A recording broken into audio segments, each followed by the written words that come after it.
Over 2 years have passed since we saw the last season of Sherlock, but there are still rumors that creators of the series have something else in store for the fans. So, will there ever be a season 5 of this popular show? Who is clearly too busy to reprise the old role now? And what have Sherlock actors been up to since the series was put on hold?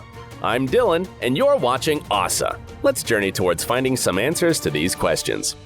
Martin Freeman as Dr. John Watson. Who would Sherlock Holmes be without the only friend who could tolerate his whims? Martin Freeman was brilliant in this role, and he even received the BAFTA Award and the Primetime Emmy Award for it. After Sherlock, Freeman has played many roles in critically acclaimed projects. For his outstanding performance in the first season of FX TV series Fargo, he was nominated for an Emmy, Golden Globe, and Critics' Choice. Other notable roles were the lead part of Bilbo Baggins in Peter Jackson's The Hobbit trilogy and Everett Ross, Black Panther's ally from the Marvel Cinematic Universe. Freeman also played the main role in post-apocalyptic drama Cargo, and his performance was praised by critics for his emotional depth. The actor's personal life doesn't seem to be as busy as his job. Ever since Martin Freeman separated with Amanda Abbington, his girlfriend of 16 years and partner on Sherlock, he hasn't been seen dating other women. Maybe he's learned a thing about how to keep his private life secret. But fans are more interested in learning more about Season 5 of Sherlock. Freeman is frequently asked whether he wants to come back to playing the famous doctor. The answer is, not too much.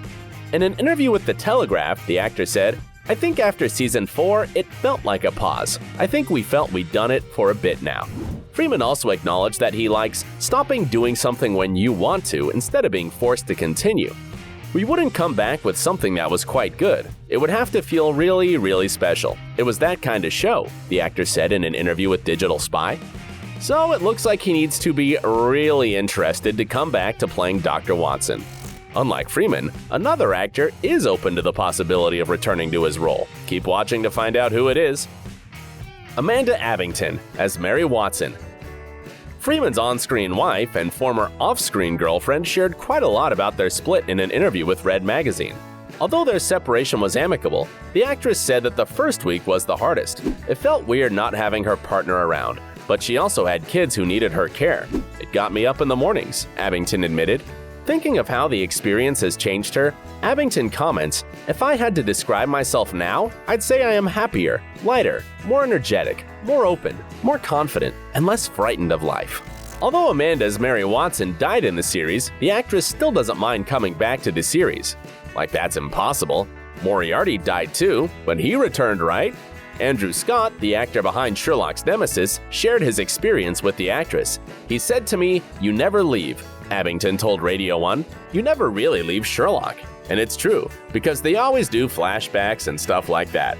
So I'm hoping that at some point Mary will come back and do something else. After Sherlock, Amanda appeared in a few TV films and series, including the critically acclaimed TV drama Safe, where she had the lead role alongside Dexter's Michael C. Hall. She also performs on stage. One of her most successful plays currently in London theaters is The Sun, that deals with the topic of teenage depression. Rupert Graves as D.I. Greg Lestrade. The actor behind the slow-witted but loyal detective inspector from Sherlock became pretty famous long before landing the role in the popular TV series. Rupert Graves' big break was back in '85, when he starred in A Room with a View alongside Helena Bonham Carter and Daniel Day-Lewis. Later on, the actor played in dozens of movies and TV shows, so it's no wonder that he continued appearing on big and small screens after the 4th season of Sherlock. And he's been very active. I mean, I'm tired just thinking about it. He was a guest star in an episode of Doctor Who, and he was also starring in British TV drama films Turks and Caicos and Salting the Battlefield alongside Bill Nighy, Helena Bonham Carter, and Ralph Fiennes, as well as in the sci-fi thriller Native and hilarious comedy Swimming with Men. And in the future, Graves is going to get even busier. Pretty soon we're going to see him in a new adaptation of Jane Austen's Emma in Season 3 of Sky Atlantic drama Riviera, as well as in the BBC mammoth adaptation of The War of the Worlds. We aren't sure how the actor finds any time for his personal life with this hectic schedule, but he sure does. Graves is married to Australian-born production coordinator Suzanne Lewis, and they have 5 children together. Woo! Do you have any idea on how he does it? Comment below. Andrew Scott as Jim Moriarty. The role of Sherlock Holmes' nemesis brought worldwide fame to this actor, although he's been in quite a few roles before the series. Scott's portrayal of Moriarty was so awesome that now we can't imagine anyone else in this role. No wonder the actor received 2 major awards, BAFTA and IFTA, for Best Supporting Actor in Sherlock. When Digital Spy asked Scott if he's been thinking of playing Moriarty again, the actor replied, "For me, the door is never fully closed. It's closed at the moment, but that doesn't mean it can't be opened at some point in the future."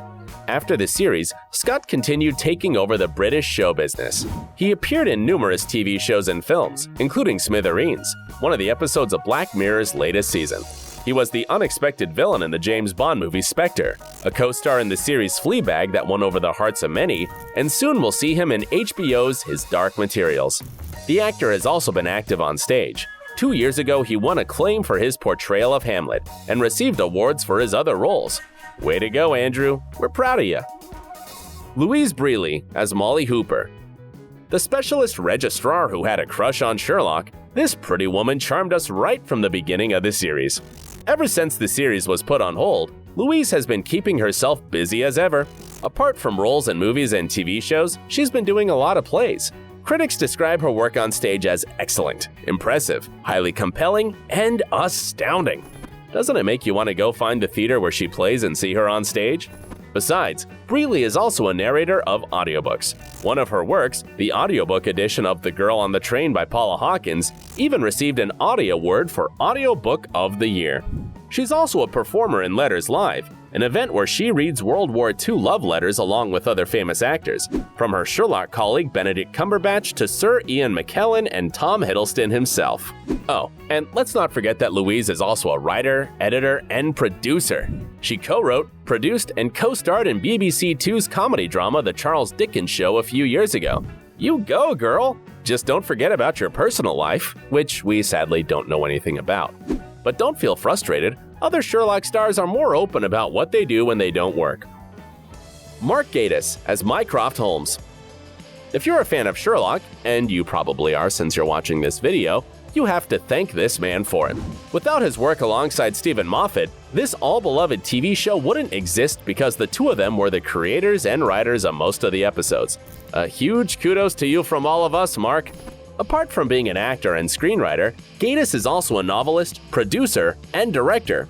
He has a number of successful projects both before and after working on Sherlock. For example, he wrote 9 episodes of Doctor Who, and he has recently announced his new project.